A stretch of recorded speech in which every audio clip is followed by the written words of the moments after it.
Israel says that they have dismantled Hamas's military capabilities in the north. For the first time in 10 or more years, we've got an updated picture of the leader of Hamas's militant wing, Mohammad Deif, and a prominent Palestinian journalist was killed in Gaza by an alleged Israeli airstrike.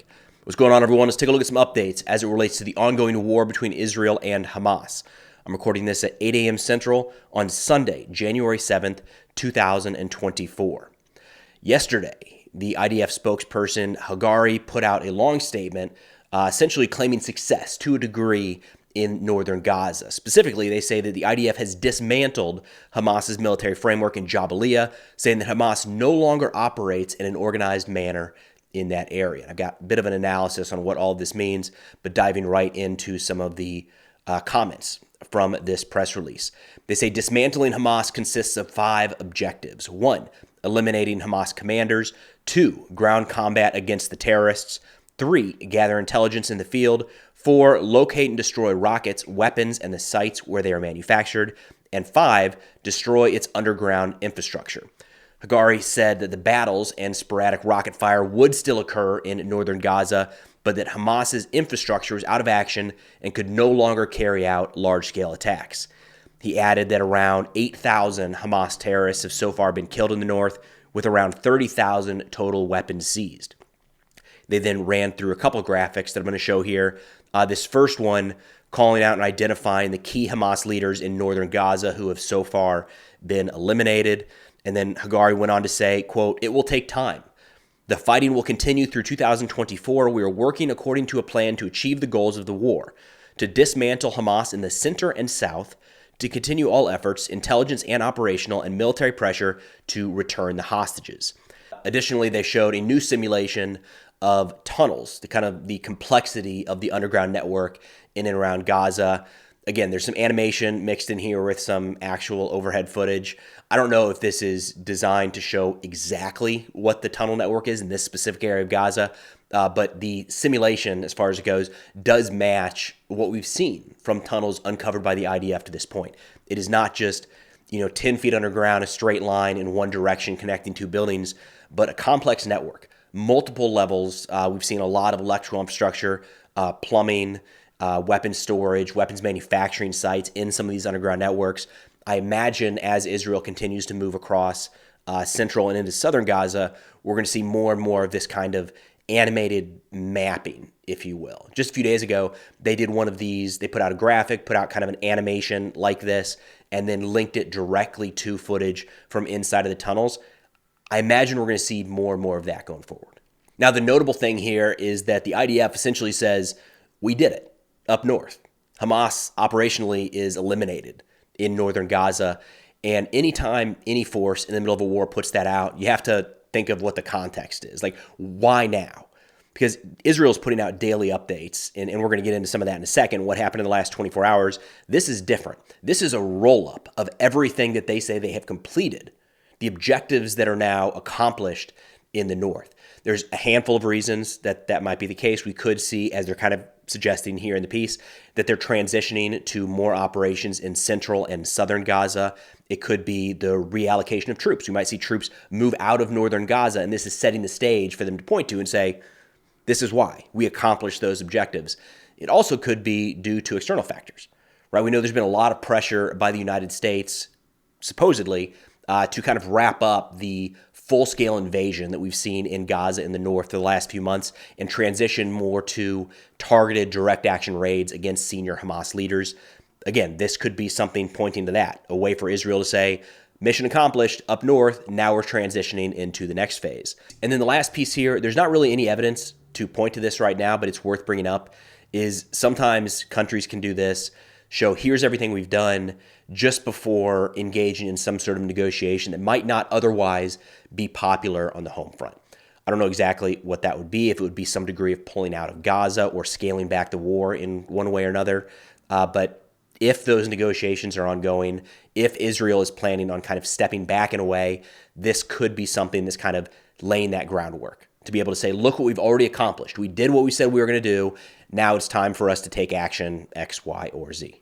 Then shifting to operations on the ground, overnight, Israel says they were able to eliminate the commander of Hamas's Nusayrat battalion, Ismail Siraj, as well as his deputy and a company commander in the organization, Ahmed Webb. And we have new photos for the first time in like a decade or more of Mohammad Deif, who's the shadowy leader of the Qassam Brigades, the militant wing of Hamas. So this is the overall military commander of Hamas, right? So he is right up there in terms of Israeli targets, not just since October 7th, but for a long time now. In fact, there's been some argument recently that Deif might just be a figurehead at this point. There's been talk that due to previous Israeli assassination attempts, that Deif had lost an arm, one or more legs. He might even be paralyzed, and essentially wasn't contributing at all. But that doesn't really appear to be the case in these photos. He looks healthier than expected. Now, there's no date on these pictures, and they were recovered during some sweeps of digital assets. You know, as Israel is moving across the battlefield, they're grabbing phones, computers, laptops, anything like that, and they're able to gather this intelligence. It appears on one of these devices, they got pictures of Mohammad Deif. So what we see in these pictures here is that he does appear to be missing an eye, or he just happens to have that same eye closed in both photos. But one of these, you can kind of see both arms, and there's two pairs of shoes. Deep investigative work here. Two pairs of shoes in the photo makes it seem like he and the other guy both have both of their legs. So we'll see. I wouldn't read too awful much in either one of these. It's just interesting, especially as Israel continues to move through Gaza. They now have updated photos of the leader of the Qassam Brigades to be able to distribute to their troops and Gaza residents to say this is the guy we're on the lookout for. Then earlier today, two journalists, including the son of Al Jazeera's Gaza bureau chief, were killed in an Israeli strike in southern Gaza. They say that Hamza al-Dadu, apologies on the pronunciation there, worked as a producer and a videographer, and he's been kind of the voice of news coming out of Gaza, or the face of news coming out of Gaza for quite a while now. Over 1 million followers on Instagram, which, look, the way I take that is that he's got a very strong international presence. There's a lot of people around the world, when they hear of his passing, they're going to be able to put a name, a face, and a voice to it, right? He played a key role in a lot of people's understanding of this war. There have been a lot of journalists reportedly killed in Gaza, and of course, a lot of civilians over the past few months. But something like this, I just have a feeling is going to strike a chord. I feel like we're going to hear more about this just because he had such a prominent presence outside of Gaza. Now, this is adding to just a tragic run for the Al Jazeera bureau chief here, Wael Dadu, who they say more of his family members were also killed in an Israeli strike in October that included his wife, a grandchild, a son, and a daughter, all killed in that same engagement. And now one more of his sons killed by an alleged Israeli strike. Now, an argument that you're going to see circulating as news of Hamza's death spreads across the internet is that anyone, journalists included, operating in Gaza are doing so with the approval, if not the overall control, of Hamas. Now, I want to say I have no idea the connections between Hamza, his father, and Hamas, if there's connections there, if they're not, anything like that. I just think this is worth bringing up because you're going to see it presented as in a way of saying that Hamza was a legitimate target, is probably how this is going to be presented in certain ways. The argument that they have some connections to Hamas is not crazy. If you look at any political military organization throughout history, reporters kind of staying in line with what can and can't be said is not new. It's not unique. It's not specific to Gaza. And there have been reports in the past of international journalists going into Gaza, and they're only able to see and report on certain things. Other things are off limits.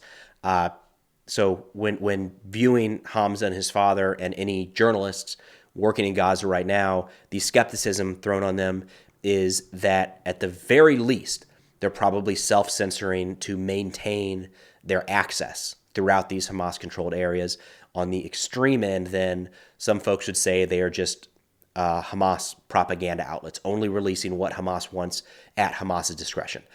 I don't know, again, the level of control that Hamas has over any journalist, these two included. I don't know what the relationship is. I just feel like it was worth bringing that up because you are certainly going to see that presented either in the comment section here or across other media. In a new statement, the United Nations says that Gaza has now simply become uninhabitable. Martin Griffiths, the Undersecretary General for Humanitarian Affairs and Emergency Relief Coordinator, put together a long release where he said in the 3 months since the October 7th attacks, Gaza has become a place of death and despair, Should not be a shock to anybody following this war to see pictures of Gaza emerge just completely destroyed. Every aspect, right? There's some small humanitarian camps, but they're going to get into that. He says tens of thousands of people, mostly women and children, have been killed or injured. Families are sleeping in the open as temperatures plummet. A public health disaster is unfolding. Infectious diseases are spreading in overcrowded shelters as sewers spill over. Some 180 Palestinian women are giving birth daily amidst the chaos.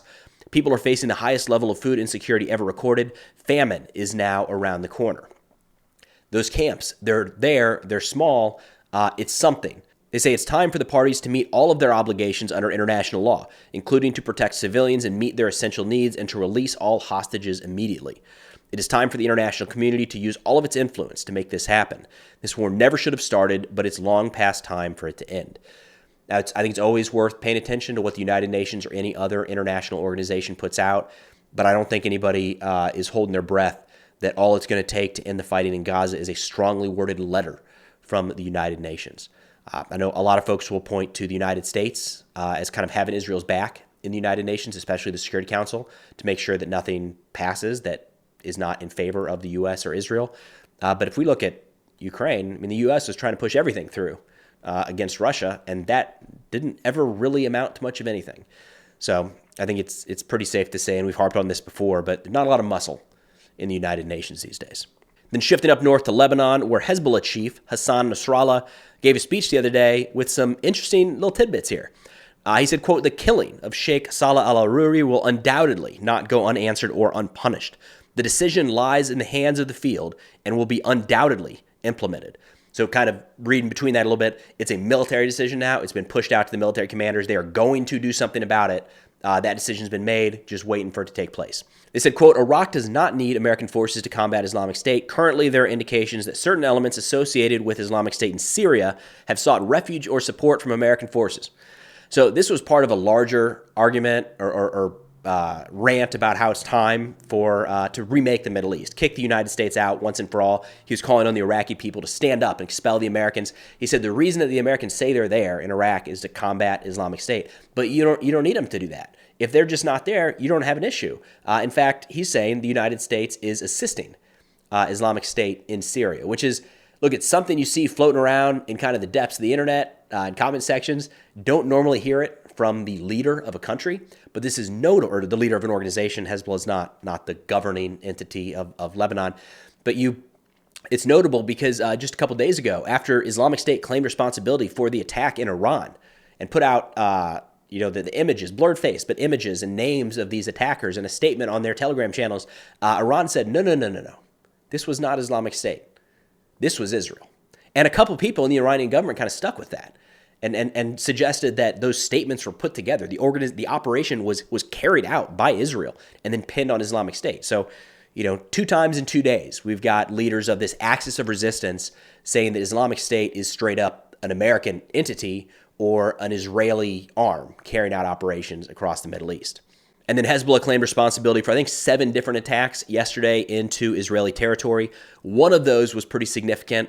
According to Hezbollah, I haven't seen the Israeli numbers here, but according to Hezbollah, they launched 62 missiles of different types against an airbase in the northern portion of Israel. I did see some pictures of minor damages, a lot of videos from Hezbollah showing smoke and detonations, but those aren't, large cruise or ballistic missiles, anything like that. Probably a lot of anti-tank guided missiles, probably some mortars, unguided rockets included in that as well. So in what's becoming essentially a daily occurrence at this point, U.S. Central Command put out that the USS Laboon, in self-defense, shot down a Houthi drone that was fired at their location in the Red Sea.